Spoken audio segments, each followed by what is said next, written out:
I'm never doing that again for a video. Still though, that's just 360 days. 360 days.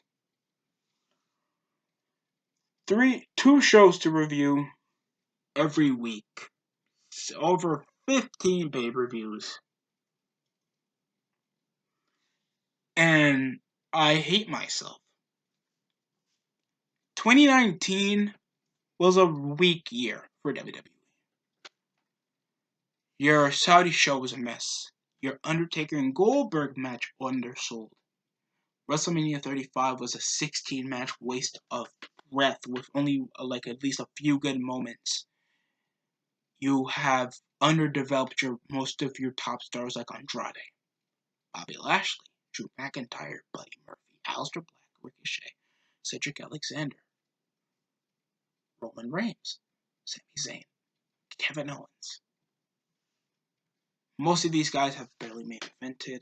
You made Dolph Ziggler main evented Stomping Grounds.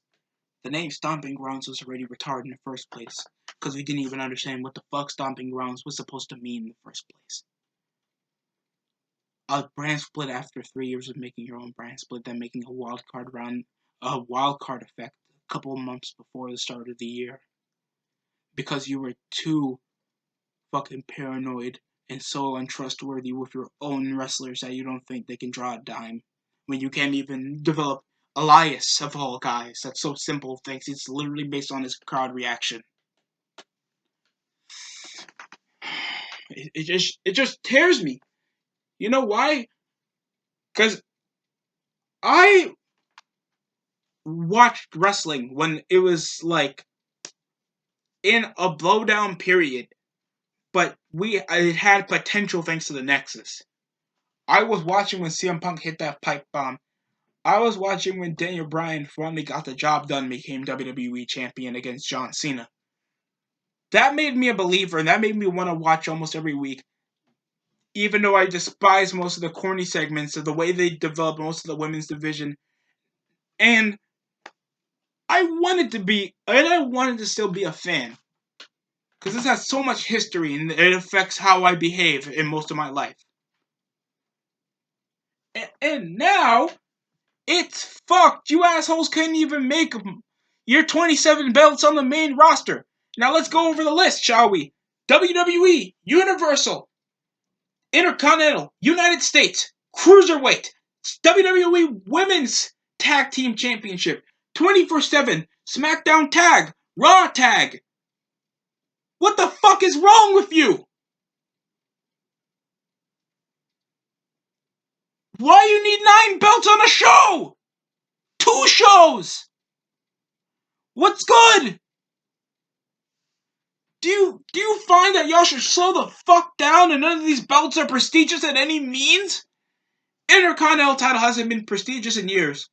The United States title keeps hot potatoing off everything. Andrade became United States champion just this week, off a house show in Madison Square Garden. What the fuck? The Universal title, since being introduced, looked like a Slim Jim to looking like a Blue Raspberry Jolly Rancher. Championship.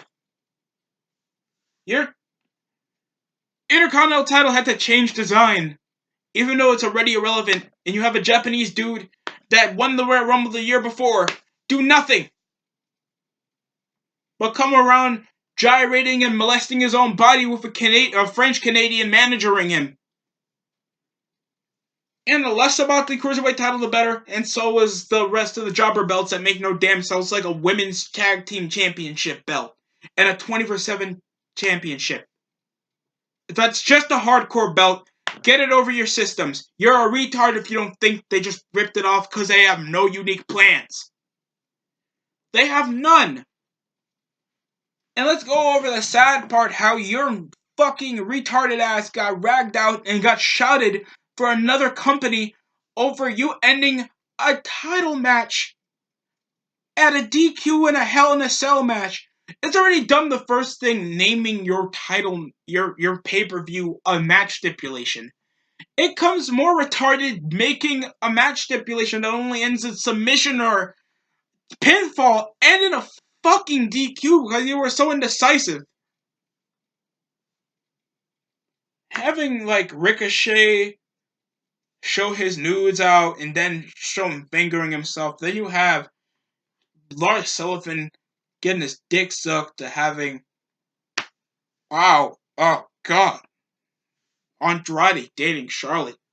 It's like a WNBA player trying to fuck an immigrant. It's like nothing you don't want to see. My eyes don't want to see it. Ever. Ever. The positive is there was no Nia Jax to watch a lot this year. Because she's suffering from a double ACL injury, and she hasn't been on TV since WrestleMania. Oh god, the wasted feud on Lana and Rusev was such a fucking waste of 4 months! You ended it at TLC in a tables match that ended in a botch of a table not being broken. And then, you have Rusev watches his wife get kissed and he doesn't even chase the Negro out of the stage for his life with a gun or a stick or a steel chair after kissing his wife right in front of him, and Rusev just acts so passive over a majority of the feud, other than he's just gonna beat him up because he got embarrassed.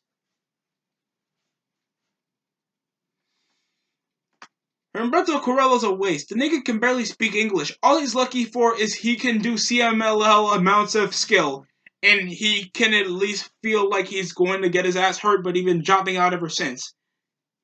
To the OC. Of all factions, the OC. That's just the club. It's just the club. I don't even know where the OC came from. Because they don't want copyrights infringement by the Bullet Club because they still exist. For some fucking reason. Oh god. Seth Rollins.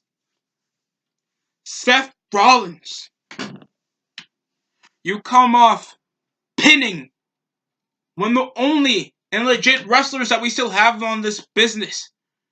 You should be humble as fuck. You pinned Brock Lesnar twice. On 2 major shows for a championship belt. John Cena couldn't say that. You can. You also won the Royal Rumble this year. This bitch nigga still putting up shit on Twitter like he owns the business. Yet your wife is more relevant than you are. And over. Thanks, JR. Fix your commentary while you're out on Dynamite. No one cares about Seth Rollins. Your belt is not prestigious, and most of your belts aren't prestigious. What's going on with The Fiend? Other than his slight little pushes and his little Firefly Funhouse, what is there about The Fiend? What developed The Fiend to act like this?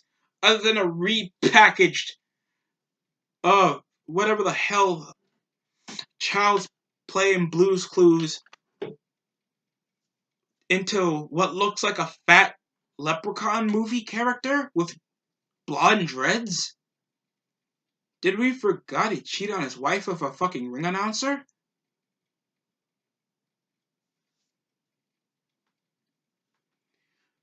Whatever, man. I mean, it gets over. The bitch nigga cost $14 on 2K20. Whoever bought that. I'd rather open packs on any other esports game, on any EA sports game than that. Because the game is terrible. Your video game is terrible. Oh my god, you guys can't even make a video game anymore. You guys are so poor. Saudi shows are poor, your pay-per-views are poor, your TV ratings are poor. Even your video game is shit. That's supposed to let us escape from whatever the fuck you assholes make on Raw on Mondays and Fridays, Wednesdays, Thursdays, where there's too much fucking WWE. Oh wow. Oh wow. You can't. You can give us like a compilation of how many super kicks you are. You guys can't even have control of your wrestlers, and you guys don't even have time management control. No one wants to watch something called NXT UK. No one wants to watch 205 Live still. It needs to be canceled. It needs to be. Thanks, most of your best title defenses for the Cruiserweight title have been on NXT. How the fuck is that a good look? How the fuck is your prime guys that made SmackDown versus Raw leaving yoke sleeved? It took until a month or two until we got created championship belt. Ain't that a bit upsetting for you guys and embarrassing? How is that not embarrassing? In the ways that people would rather care about your wrestlers' relationships than your actual shows baffles the fuck out of me. Because the crowds in WWE, I'm going to say it, I'm super grateful that I finally made it to a Monday Night Raw. That will never, ever change. I will always put that in the bottom of my heart. I'll keep that cup forever. I don't give a fuck. I don't care if that shit rusts, decays, it gets a hole or something. I'm keeping that somewhere. But the Raw, the fans are shit. Neck, beard, smart, over-chanting, repetitive fat cunts that can't remark on what makes a show a show. And I had this blonde old fucker screaming at me, Adam Cole, baby! Yerp! Looking like a constipated guppy. Looking like The Miz's father. Even the fan base is shit. What's wrong with you? What makes you happy? I don't get it. Is it the wrestling? These niggas are already making midgets trying to get over fucking Ricochet, finger his butthole Ricochet, Braun Strowman, let them pin Drew McIntyre of all guys, Rusev, Bobby Lashley, The Miz, and you guys still get upset because they're not given the Intercontinental Championship or something.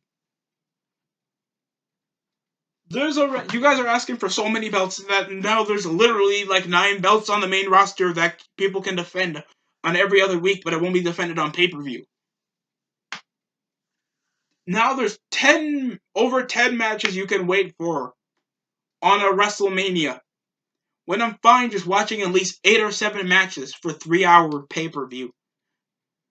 Now WrestleMania is about to be like 6 hours every fucking year, and that's going to deteriorate somebody's energy and maybe like fasten the life expectancy for Vince and Kennedy McMahon. Because how in the fuck do you think so many guys have to get over? And still I don't remember much of the matches.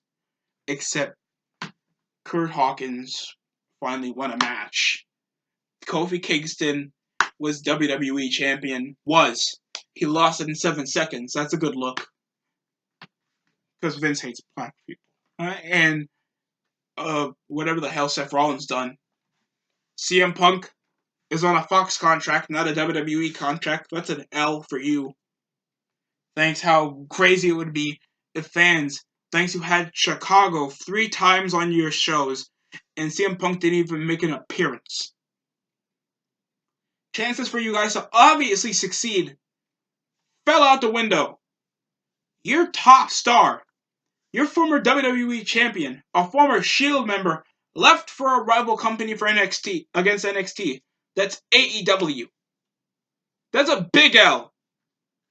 Then you guys undermined him, and now the guy's looking buffer, bigger, having bigger, good-looking matches, and looking like a badass in front of that. And as much as some of you guys don't watch New Japan, more of the indie shows, AEW Dynamite that's on TNT, I would advise you to watch it because the guy actually looks like he's having a better time. He's feeling more comfortable and he looks like a badass. I can't say that about anybody else because everybody else does the same shit. It's either 50-50 booking matches or 25 15-minute matches that end in a DQ or false finish until next week where it ends in a roll-up.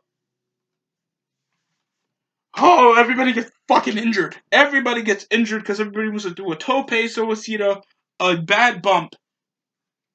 How we don't think I'm releasing these guys, but we got the shitty guys that ask for the release, like fucking Luke Harper and Sin Cara. It's just depressing how people wish they would come for our company, But they would rather work somebody else thinks there's so much wrestling now. NWA, Impact, AEW, New Japan, Ring of Honor. People would rather watch that and have a better job where it feels like you have more creative control and better control on your schedule. Things you're not working every fucking day. WWE doesn't get that.